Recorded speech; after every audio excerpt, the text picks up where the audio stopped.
오늘 본문은 용서에 대한 예수님의 가르침입니다. 베드로가 던진 질문으로 시작이 됩니다. 마태복음 18장 21절을 보겠습니다. 그때 베드로가 나와 이르되 주여, 형제가 내게 죄를 범하면 몇 번이나 용서하여 주리이까? 7번까지 하오리이까? 베드로가 남을 용서한 일에 대해서 7번까지 용서해 주면 되겠습니까? 라고 묻고 있는 것은 그 당시에 랍비들이 3번까지 용서하라 라고 가르친 것을 비춰보면 아주 파격적인 것으로서 자기의 마음은 바다처럼 넓다는 것을 과시하려고 했던 것으로 보입니다. 그러나 예수님은 이 질문에 대해서 무엇이라 대답하셨는가 하면 7번뿐 아니라 7번을 70번이라도 용서하라 라고 말씀하셨습니다. 22절입니다. 예수께서 이르시되 내게 이르노니 7번뿐 아니라 7번을 70번까지라도 할지니라. 얼핏 7 곱하기 70, 490번을 용서하라 라고 하신 것처럼 보이지만 7은 히브리에서 완전수입니다. 그리고 완전수의 10의 배수, 10배는 이 70은 영원히 용서해야 한다라는 말씀인 것입니다. 세상은 용서에 대해서 결코 예수님과 같은 태도를 취하지는 않습니다. 소설가 조지 버너드 쇼라는 사람이 있습니다. 그는 말하기를 용서를 가리켜서 거지들의 비난처다라고 했습니다. 용서는 정의로운 사회를 이루는데 방해거리가 되고 거기에 맞는 대가를 지불할 때만 정의는 세워지는 것이다. 이렇게 말한다면 그 사회가 매우 위험한 사회가 됩니다. 우리가 알고 있는 셰익스피어가 쓴 베니스의 상인에 보면 고리대금업자 유대인 샤일록이 등장하죠. 자기를 늘 무시하던 한 동네 사람 안토니오가 돈을 꾸고 기한 내에 갚지 못하자 그를 법정에 세웁니다. 샤일록은 말합니다. 안토니오는 나를 항상 모욕했습니다. 내가 손해를 볼 때 조롱했고 이익을 볼 때 비웃었습니다. 내 민족을 경멸했고 내 사업을 망쳤습니다. 그러므로 안토니오와 만든 이 계약서대로 기한 내로 빚을 갚지 못한 안토니오는 심장과 가장 가까운 곳의 살을 1파운드 잘라 나에게 줘야 합니다. 즉 그를 죽여야 합니다라고 말한 것입니다. 세상의 정의는 용서가 아니라 법에 따라 처벌을 받는 것으로만 이루어진다. 이것이 샤일록의 주장이었습니다. 그런데 이 책에서 주는 교훈이 있습니다. 그것은 용서가 없는 법은 작은 감정 싸움을 결국 육체의 죽음으로까지 몰아넣을 수 있는 오류를 만들 수 있다. 법으로 다 되는 것이 아니다라는 가르침입니다. 오늘날 세상 여러 곳에서 작은 감정의 싸움이 육체의 싸움이 되고 결국 생명을 앗아가는 비극이라는 것을 볼 때 용서가 얼마나 귀한가를 우리가 생각해야 되고, 또한 오늘날 시대가 점점 용서가 사라진다는 것을 깨닫게 됩니다. 그러므로 오늘 예수님의 용서에 대한 가르침은 매우 중요한 가르침입니다. 예수님은 용서에 대해서 한 가지 비유로 말씀하셨습니다. 그것은 10,000달란트를 빚은 자의 비유입니다. 달란트라는 화폐는 6,000데나리온을 말하는데 한 데나리온은 하루 일하고 받는 돈이었습니다. 한국인들이 보통 노동 현장에서 하루에 10만 원을 받고 있다라고 가정한다면 1달란트, 즉 6,000데나리온은 6억 원의 돈에 해당합니다. 그러면 1만 달란트라는 것은 어떻게 될까요? 만을 곱하면 6조 원이 됩니다. 돈이 너무 커서 우리가 피부에 와닿지가 않고 있는데 노동 일수로 계산하면 하루에 1데나리온이라고 계산할 때 1만 달란트는 16만 4,383년을 일해야만 갚을 수 있는 돈이 됩니다. 이 말은 어떤 말일까요?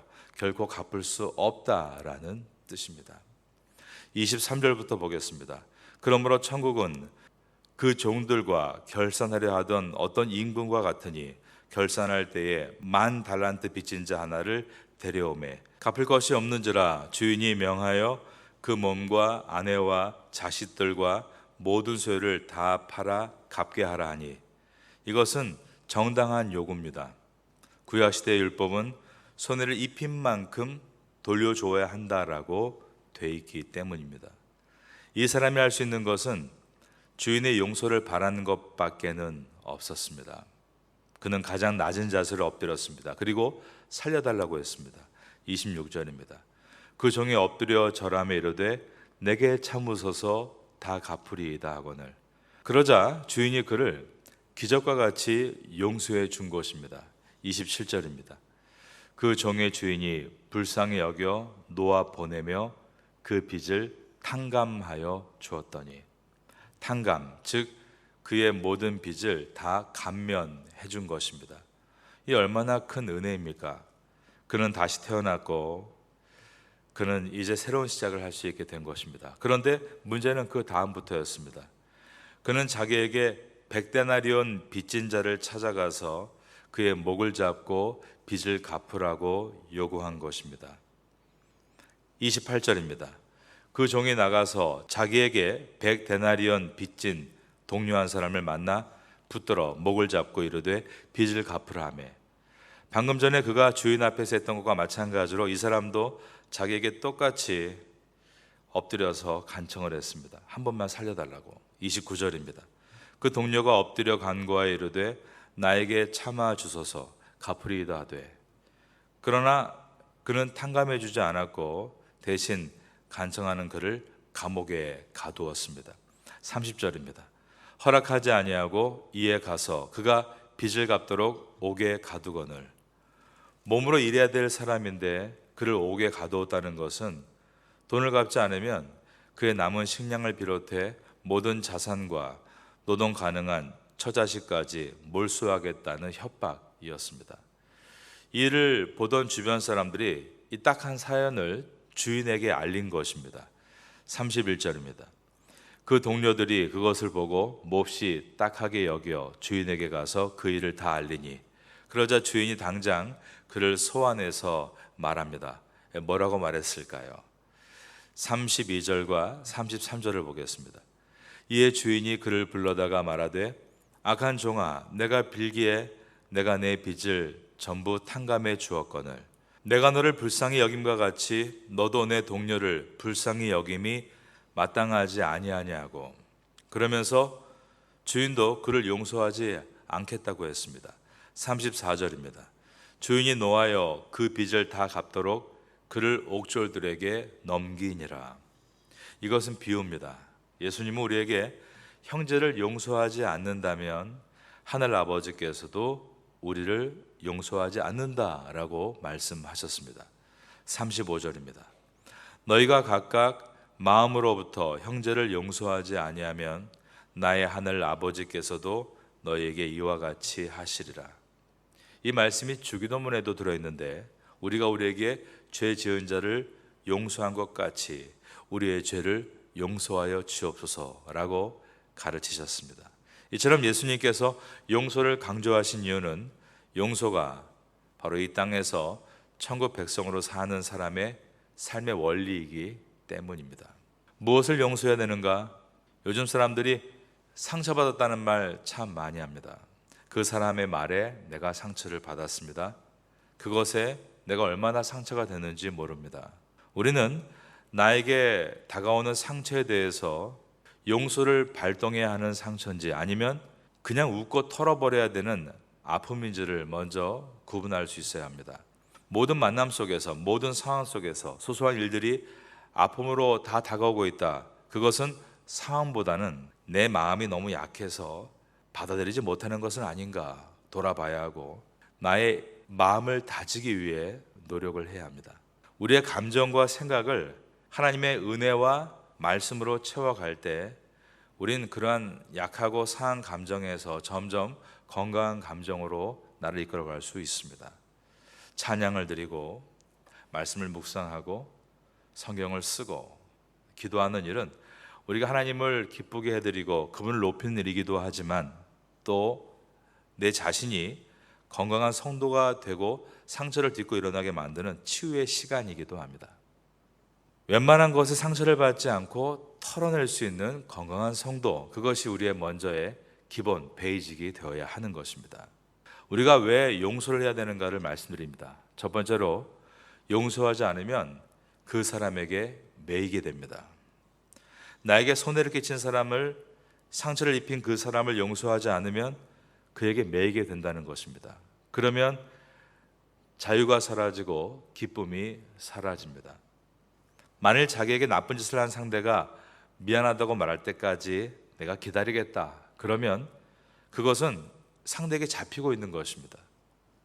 왜냐하면 그때까지 내 생각을 과거에 그 아팠던 그 상황으로 계속 묶어두기 때문입니다. 용서하지 않을 때 가장 큰 타격은 내 생각을 과거에 묶어두게 되기 때문입니다. 과거에 머물게 되면 현재를 놓치게 되고, 그러면 내일을 준비하지 못하게 되는 것입니다. 그러기에 용서해야 합니다. 용서함으로 자유를 회복하고 기쁨이 일어나고, 과거에 머무는 인생이 아니라 오늘을 볼 수 있고 내일을 준비할 수 있기 때문입니다. 둘째로, 용서하지 못하면 몸이 약해집니다. 그 이유는 마음의 병은 몸과 연결되어 있기 때문입니다. 저희 주변에도 용서하지 못해서 병을 얻어 고생하는 분들이 많이 있습니다. 용서하지 못해서 온 병은 의사의 처방이 효력을 발휘하기가 매우 어렵습니다. 방법은 하나입니다. 용서해야 합니다. 그래야 몸이 회복될 수 있습니다. 셋째로, 용서하지 않으면 그를 닮게 된다는 것입니다. 우리가 누구를 닮아가는가 가만 보면 첫 번째로 내가 사랑하는 사람을 닮아갑니다. 두 번째로는 내가 용서하지 않는 사람을 닮아갑니다.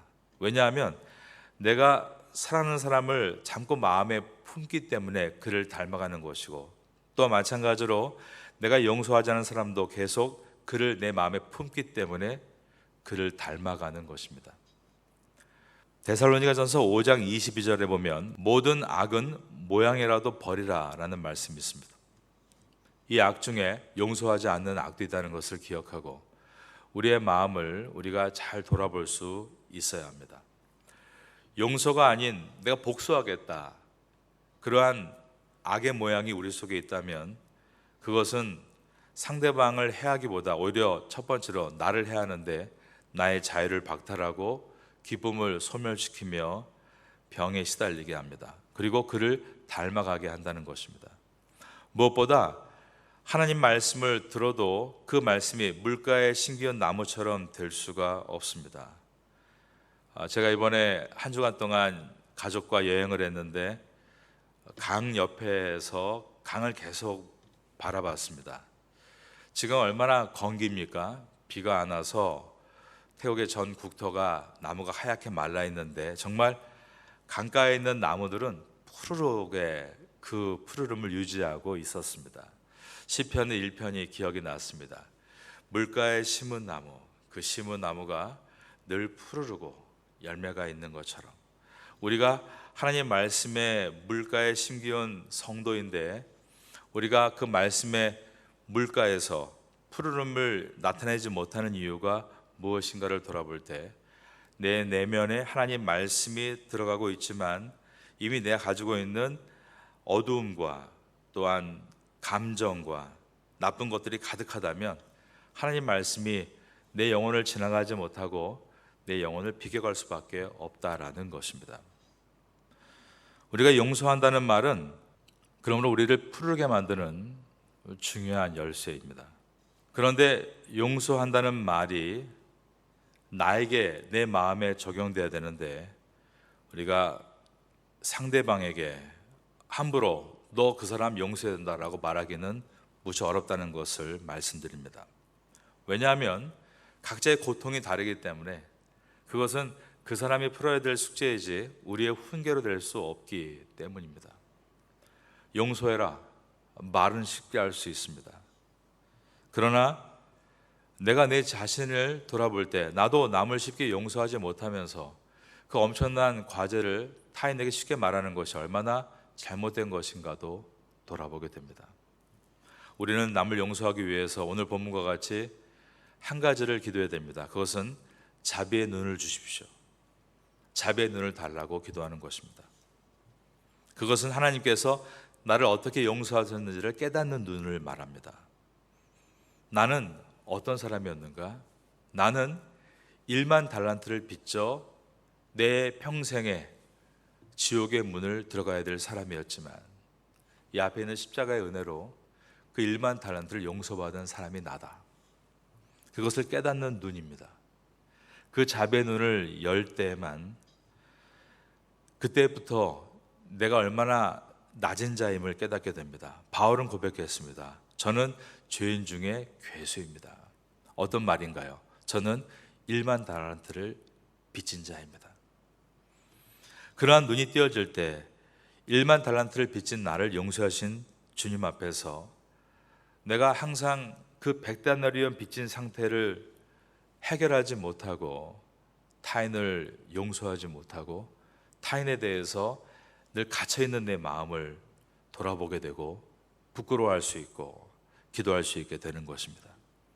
내가 죄로 인해 고통당하고 신음할 때 나를 용서해 주신 주님, 그분을 바라볼 때 내 옆에서 죄 짓고 있는 어떤 사람을 볼 때 그가 왜 그럴 수밖에 없는지 아픔을 볼 수 있게 되고 그를 긍휼한 마음으로 바라볼 수 있게 되는 것입니다.